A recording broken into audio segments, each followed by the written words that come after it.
айбдор кунандаи давлатӣ абдулмумин кабирзода додгоҳи душанбе барои иззат амон як ҳомии ҳуқуқи муҳоҷирони тоҷик ҳамчун ҷазо 9 соли зиндон талаб кардааст. ин намояндаи додстонии кул гуфтааст ки иззат амон ба қалобӣ ба маблағи махсусан бузург муттаҳам мешавад. дар ин бора радиои озодӣ аз қавли манбааш дар додгоҳи пойтахт хабар дод ва гуфт ки талаби кабирзода рӯзи 27 сентябр садо дода баъди шунидани назари айбдоркунандаи давлатӣ судя ба хонаи машваратӣ рафтааст то ҳукми ниҳоиро барорад. талаби 9 соли зиндон барои иззат амон дар ҳолест ки қаблан котиби додгоҳи шаҳри душанбе гуфта буд парвандаи иззат амонро бастанд ва барои авф пешниҳод карданд. ба гуфтаи намояндаи котиботи додгоҳи душанбе қарзи иззат амон аз даъвогарон 1 миллиону 90 ҳазор рубл ва $1000 баробар буд.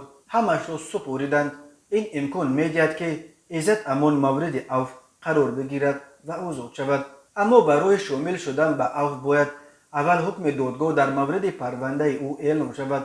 билофосила ҳангоми эълони ҳукм додрас метавонад ӯро бар асоси қонуни авф озод кунад ва ё қисмате аз ҳукмашро бар асоси авф кам кунад.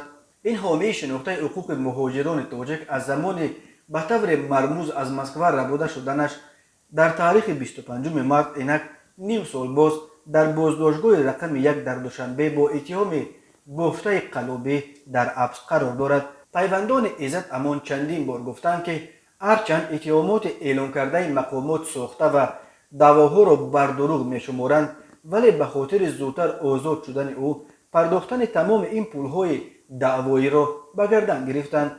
аввалин шуда хабари эҳтимоли рӯзҳои наздик озод шудани иззат амонро рӯзи 22 сентябр пойгоҳи хабарии бомдод бо нахустин акси ӯ дар боздошт нашр кард.